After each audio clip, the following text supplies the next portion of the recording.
Hey guys, we are back with another track walk. This is going to be at Weathertech Raceway Laguna Seca.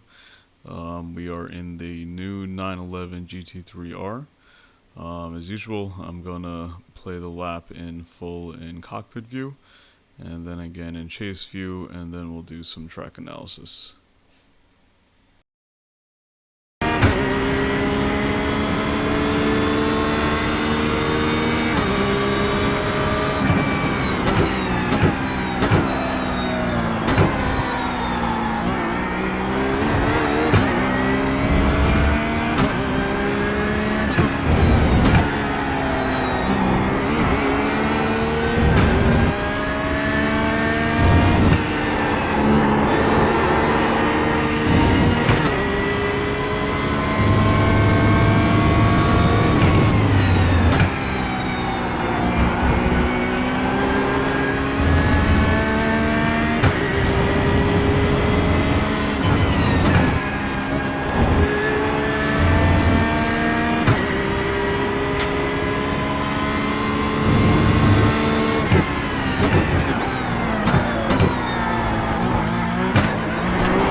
Now here's a lap in Chase View.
Alright, so for your reference, that lap was 1 minute and 20.9 seconds.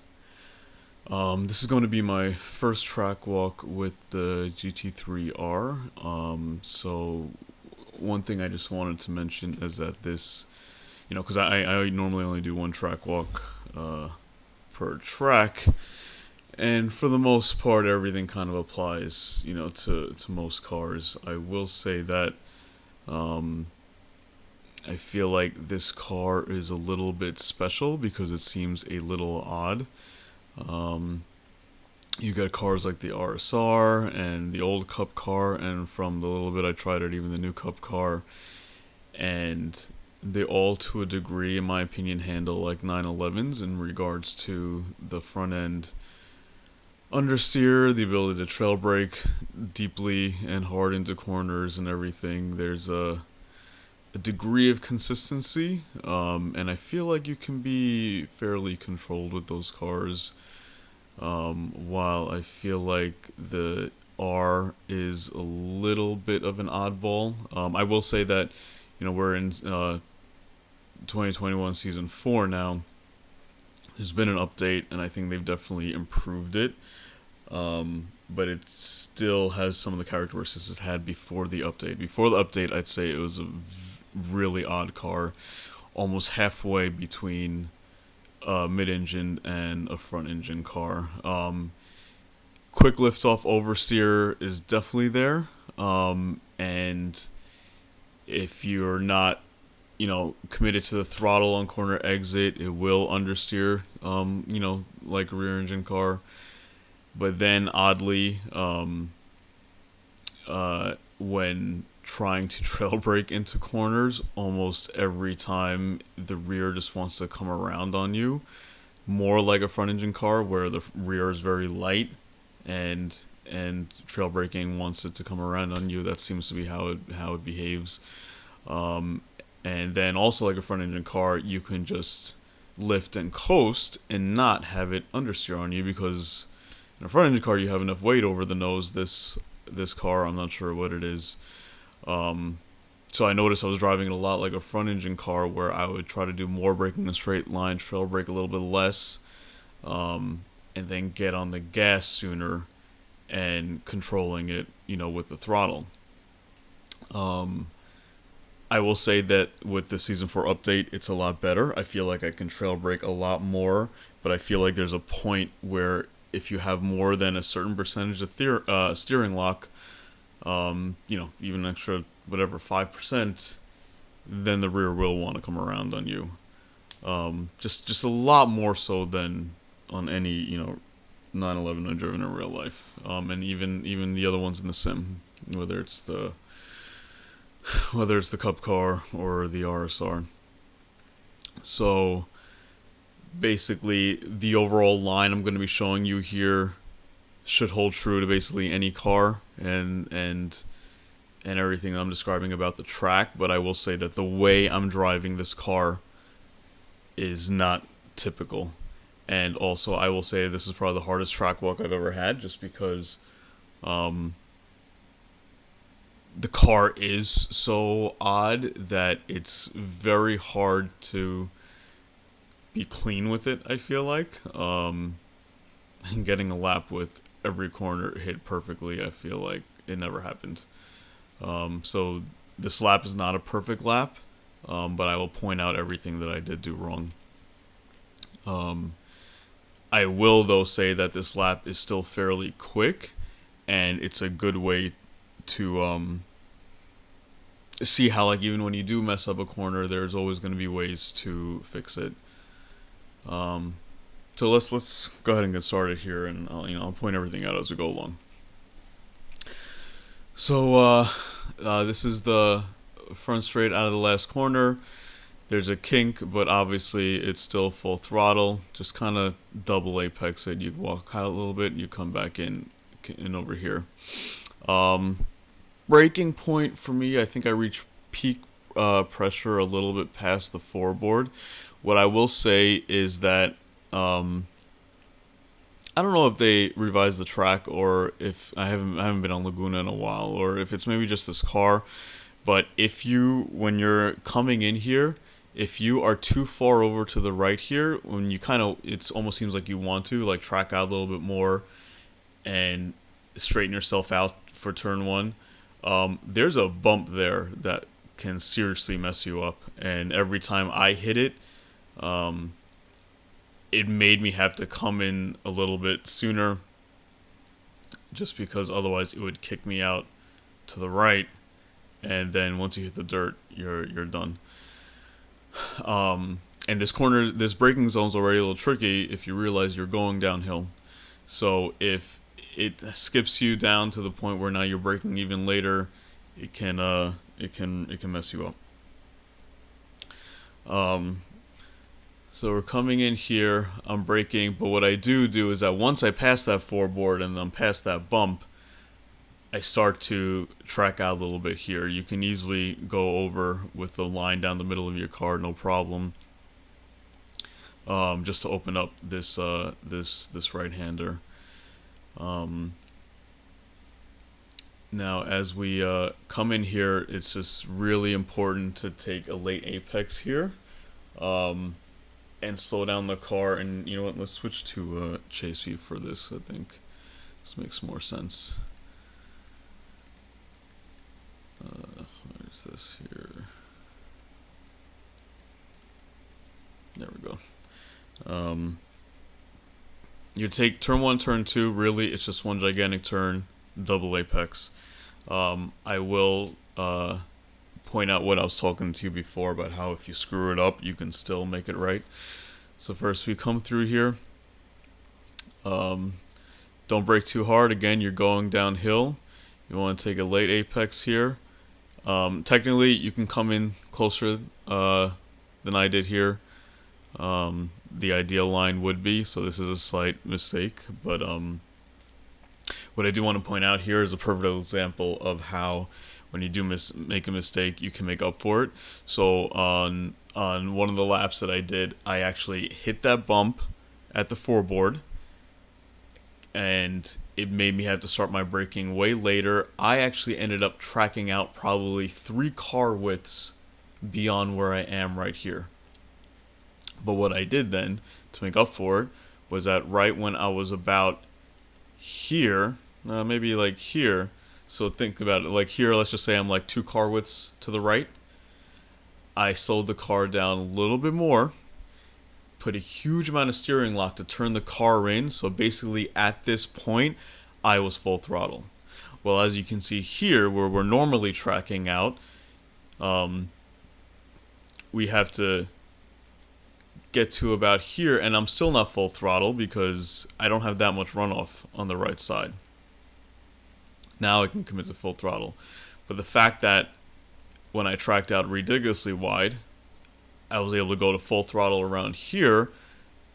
That first sector, I actually ended up seeing my delta change to plus 0.2 faster. So it may actually almost seem like a late apex is a better line here. So first I just want to point out how whenever you make a mistake, there's usually a good way to, at the very least, minimize the mistake, if not completely get rid of the mistake. And I think that's just something that, you know, comes with experience as become an advanced driver. But what I will say is that in regards to turn 1 and 2, I would never take that line on purpose. Because if you're coming in here wide, so let's say here you're still going straight, you have left the inside completely open. So you're going to see in races that sometimes you're going to be 2 or 3 wide coming here into turn 1. So people do this anyway. But if you are on purpose leaving that inside open, you can have someone super late brake into here, and you may think, oh, but you're full throttle right around here when they're not. The difference is you may be full throttle, but you're also going to have a much slower apex speed.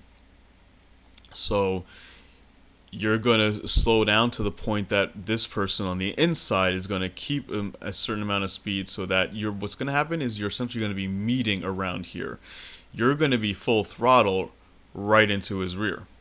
So since you can't, obviously, you're going to have to back off and go around, and you're not really going to gain anything. So a late apex here in a race is just not the right line. It's a double apex.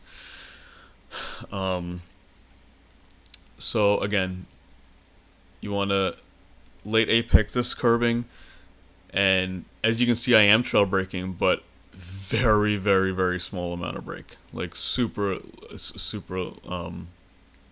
small percentage, just to honestly help shave off a little more speed. And I downshift to first mainly to shave off speed. And then once you feel like you can make the corner, get back on the gas, late apex here. And the reason why I want to mention that I downshift to first, so it's just help shave off speed, is because sometimes what I'll do here, I did stay in first for a little bit. But I hadn't maxed out my revs yet. I shifted to second just because you don't want to spin the tires and use up traction control, too much. Otherwise, it'll cost you a little bit of speed. And that's something that you do on a few turns here. You basically short shift just because you are slightly traction limited on some of the turns. This is honestly one of my favorite tracks. I feel like it's very technical, and that's one of the reasons why I said I did a bunch of laps, and I honestly couldn't find one clean lap. They were all, within a tenth or 2/10 of each other. You can be consistent because, like I said, you can make up for a mistake. But I think it's very hard. Like, I feel like certain cars, like the RSR at the Glen, I feel like I could replicate a lap, after lap after lap after lap, no issues. Well, here, it's very hard to get every turn right, even with a nice car like the RSR. But with this car just being so finicky with that rear and front end just being so odd, I just feel like it was kind of hard. I'm sure there are experts that can do it, but I'm not there yet. All right, so you track out here, and then come all the way over to this side for the right-hander here. Pretty much right at this 2, I think, is where I want to start my braking. You don't want to shave off too much speed. You want to try to carry it into here. I have tried to keep this in 3rd gear. I feel like you will carry more speed, and I've had quicker sectors doing that. However, I felt like it was just very, very hard keeping it 3rd gear. One of two things happen. Either you're trailing to keep the nose down, and then you'll sometimes spin the rear just because this car is a little bit odd, or you don't, and you want to get on the gas at a certain point, and all that ends up happening is that you end up washing out wide. You want to be on the gas before you hit this curving, just like I was over here. And I found that keeping it in 3rd gear for some reason, in order to not go out wide, I wasn't able to get on the gas till about here. I'm not sure what it is about the rotation of the car, but dropping it down a second just seemed to help out a lot. And I noticed my sector was, like right here, my delta would slightly go red. I mean, we're talking a few hundredths, not a lot. So I found to get this line right, because you want late apex, you're really apexing right about there. That's your late apex. It was just easier to drop down in 2nd gear. So play with it. If you can get it right in 3rd gear, by all means, stay in 3rd gear to carry the speed. I found 2nd gear, dropping out in 2nd, helped me a lot. So late apex this, track out to here. In real life, this curbing continues, so I would just stay to the left. Obviously, we got dirt here, so bring it out and then bring it back into the curbing here. This corner here. So with this odd rear end and everything that this car has, yes, it has liftoff oversteer like a 911, but you can coast, unlike a 911. You don't necessarily need the brake on the front end to keep the nose down. So the fastest way through this corner is when we lift for the corner to not brake. Just lift and go into the corner. However, lifting while you're turned in will cause that lift-off oversteer, especially because this corner, you go into it quickly. You can't lift off slowly. I'm going to show you in one of the corners towards the end of the track how I, again, don't brake. But if you lift off slowly, you can avoid the lift-off oversteer. Here, our apex and our outside curbing here are very close to each other. We don't have the time for that. You're going to have to lift off quick. So what I try to do, I believe, is I try to lift off quickly while I'm still kind of straight. So let's back up here. Okay, so I lift off right at the end of this curbing. I just realized that throttle map doesn't work if I go to less than half speed. Let's go to half speed here, and I lift here. My steering has very little input in it, any more than this. And the thing is that I believe in this lap, I did get liftoff oversteer because, yeah, okay, right there, I'm sliding. So, and I'm sliding, I think, pretty much the whole way through this turn. Yeah. All right. And I had a little bit of counter steer right there. So lift off in a straight line as much as possible, and then turn in, and you can hold the coast. It'll hold, and then right as you apex here, again late apex usual, you get back on the throttle. Again, I had oversteer here, and I got on the throttle a little earlier, just to try to control the drifts, basically. But that's kind of what I'm trying to say, is that you kind of do with this car. I feel like when you are going as fast as you can in this car, there is going to be a lot of sliding around. It's just kind of how you have to drive this thing. But yeah, so in this turn, you don't need the brakes. If you feel more comfortable, you can trail the brake in here, and then get on the throttle as you late apex and track out. That's going to be up to you. That's kind of, I think, you know, as you play with it and progress, you may want to just try not using the brakes. This turn, I feel like, is very deceptive. It is a late apex. However, you actually need to turn in early just because of the shape of the turn. So we're braking right around this line here. I'm reaching peak brake pressure around the 2 board. So you want to turn in here, and it looks like, so you can see the red curbing right now, and that's your apex, like a little bit after that. So it seems like you may want to turn in later, but because of the camber of this turn, if you turn in later, you're not going to have the camber at that point, and you're going to have so much steering input and still be trailing the brakes that this car's just going to spin the rear.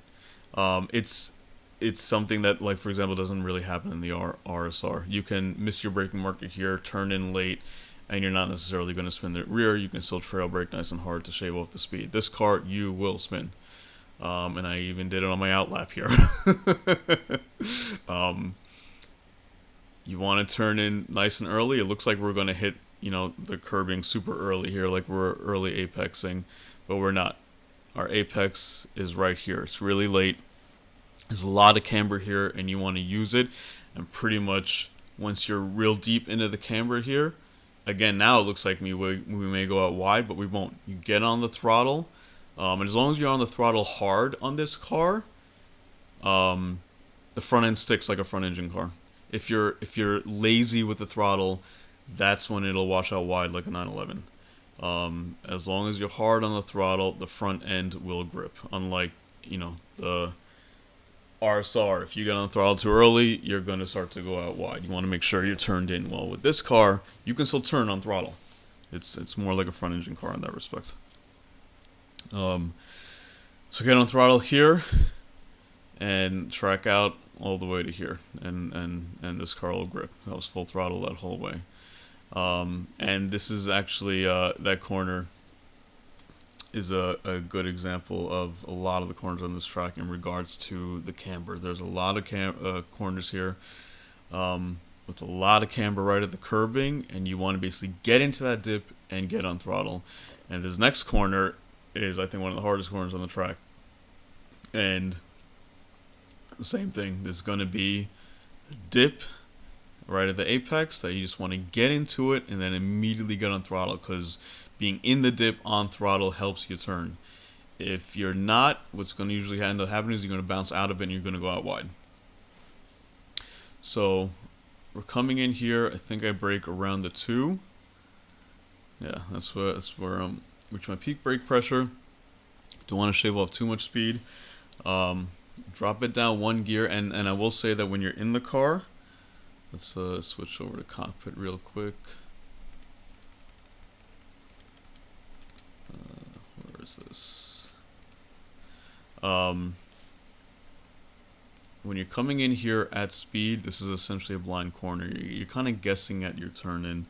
This is, I feel like, one of those corners where you just have to do it a lot of times and get a feel for basically when your turn in is. There's no real turning point, and the problem is that you can't see the apex. You're not seeing the apex until here. You can just see the curbing, but you know, we're going slow here, so it's a little easier to tell. At speed, it's a lot harder to tell, so it's kind of a blind corner.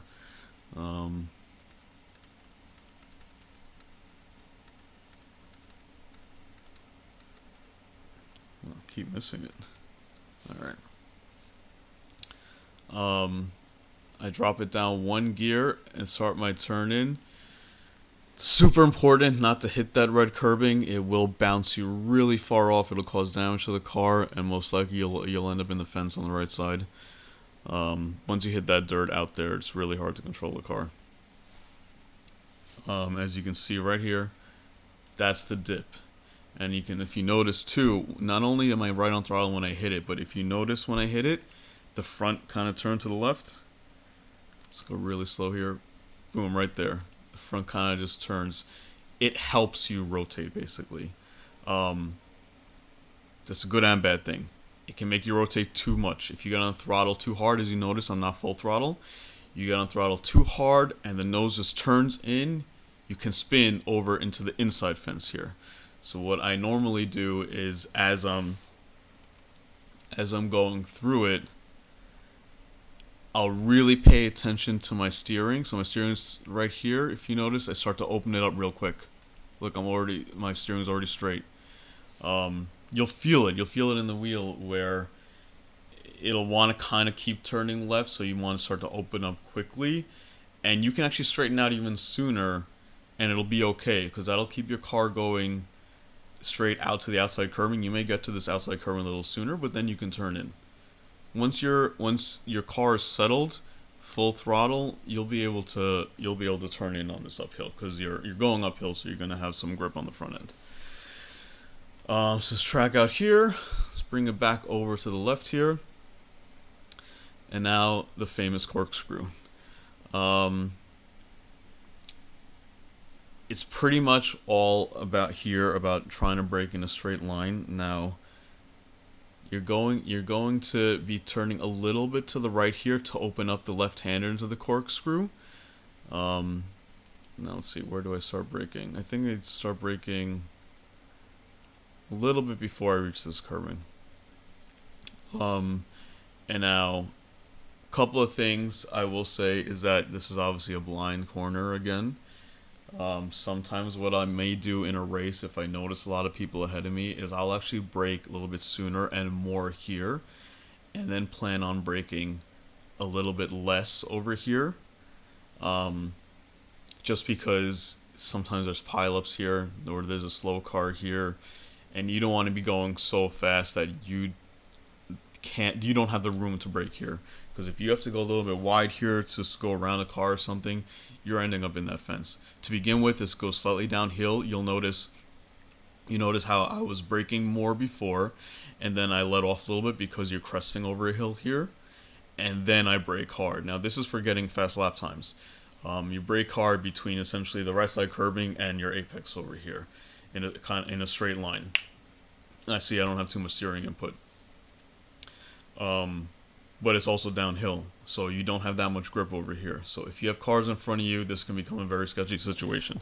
So in a race, you may want to shave off a little bit more speed while you're still coming uphill there. For fastest lap time, shave off a little bit there, and you shave off most of it over here. This corner, honestly, you can cut it even more, but it's just really important to cut this and try to turn in as soon as you can.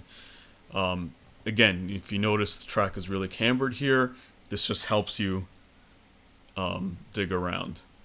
And right here, when you're at the middle, basically, if you see straight ahead, there's that tree with like a twisted trunk. That is what you want to aim for, because if you'll notice here that you cannot see the curbing. So you have no idea where the hell your apex is. So that tree right in front, that's pretty much what you want to be aiming for as you're coming up over this hill. And depending on the car, this car is traction control, so you can kind of start to go full throttle here.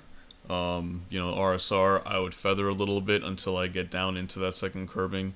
I go, you know, pretty heavy on the throttle, and I use a little bit of the traction control. And then again, there's going to be camber here and that curbing. You just want to dig into it, and help you turn. And then track out, not all the way. I don't normally go unless I have to, and I also don't come back all the way to the right here. You'll just be standing the track for no reason. So I kind of come out to the middle of the track here. This is another turn where I said you could trail brake if you want, like very, very slight, like 5%, just to try to help keep the nose down. But honestly, if you want to go really fast, you don't need it. This car behaves like a front engine car, and the nose can stay down. But this is also where I said, if you lift off while on the turn, you will get huge lift off oversteer, and the rear will come around on you. But if you lift off slowly, it won't. You can basically lift off and get off the throttle nice and slow, and then you can just coast, and the car will behave really nicely. I think I did miss my apex in this turn, but you'll still see what I'm talking about. So we're coming in here, I lift, and I lifted off slowly. If you see, I still had gas on. And honestly, I did an initial lift off really quick, but that was because I was still going fairly straight. Oh, no, I lifted off. Where did I lift off? Yeah, you see, I was still going fairly straight when I lifted off back here. But now as I'm turning in, I set a little bit of throttle, and I lifted off slowly the rest of the way. If you were already starting to turn in a lot, if you lift off slowly, you know, like 5% every 1/10 of a second or something, and you made that graph instead of like a steep cliff, just made it like a nice slow slope down, you can actually lift off the throttle without getting any lift off oversteer, but you just need to be very, very careful. And then as you can see here, I don't even have the brake on. I just coasted a little bit, and then the thing is here, I missed the apex. If I was a little bit tighter in, I probably would have coasted a little bit longer, and then got on the throttle. But you see, this is another place where you can see how I corrected my mistake. My mistake was missing the apex and lengthening the track, but because I was a little bit wider, I'm able to angle the car in a little bit more. So what does that mean? I can get on throttle much earlier. I'm on throttle. Where am I on throttle? I'm on throttle here already. I knew I was going to be wide, so instead I put a little more steering input in, and got on throttle much sooner. I'm already full throttle here, and I didn't use all the track. So whatever length of track I extended by missing my apex over there, I reduced the length of my track by not apexing all the way here, and I got on the gas sooner. So that's the way, you know, you can usually always correct most mistakes to not lose too much time, if not lose any. Or as I explained in turn 1, 2, I was actually made a mistake on one lap, and I was able to gain 2/10, you know. But I think the idea is essentially to always shorten the track and carry as much speed whenever you make mistakes. So whatever that entails, whether it's slowing down a little bit more to put a little bit more steering in and get the car pointed sooner, like I said I did it and with my mistake in turn 1, you know, and then get on the throttle sooner, or here it just meant essentially getting on the throttle sooner and tracking out less to shorten my line. You know, you can always somehow correct the mistake. But the idea here essentially is middle of the track, lift and trail it in if you need to, apex, and then get on the throttle to track out. Now we're going to bring it back over here. You want to brake, drop it down a gear. This is fairly basic turn in regards to just turn in late apex. Similar to 2 turns before the corkscrew, it looks like you're early apexing a little bit when you turn in, but you're not. And again, you have this little dip here because there's all this camber. You just want to make sure when you get into it, get on the throttle. It'll help rotate the car and bring you out. If you don't get on throttle in there, you're gonna get on throttle too late, and it's going to, you're gonna end up going out wide here. And honestly, you can track out all the way to here. It's fine if you're carrying enough speed. In this case, I wasn't, so I just shortened the track. And then you want to bring it back over here. Big mistake people do here is they carry too much speed. It's really important to slow the car down. This is onto the front straight, and we really want to make sure we get a good exit out of this turn. A lot of people will brake late and go wide here. It's very easy to go wide here. So you want to brake in a straight line here, turn in, trail it in. Honestly, I've noticed that with this car you can actually go completely over that curb, and the car is actually more settled. This looks almost like it's perfect, and I actually like clipped that red curbing at the end right there, and it actually bounced my car a little bit, and so I hesitated right there with the throttle.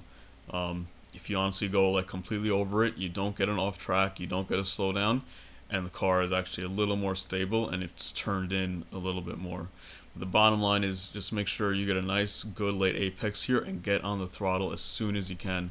And it looks like in the new build they moved track limits out here, so you can go all the way out here, no problem. This is not an off track. It used to be, now it's not, which is great. So you can get a really good exit here.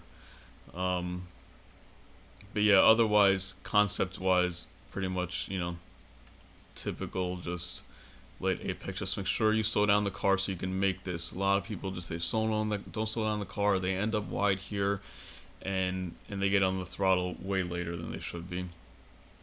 But yeah, get on the throttle, track out, and then it's a straight run to the start finish line, which is actually all the way over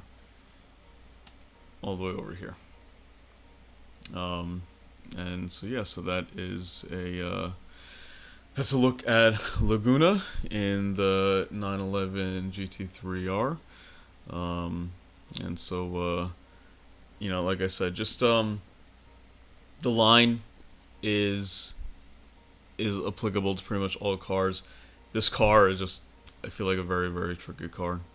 So just, you're gonna have to play around with, you know, with that throttle and how you trail brake and everything like that. But yeah, so good luck everyone this week in this week's race.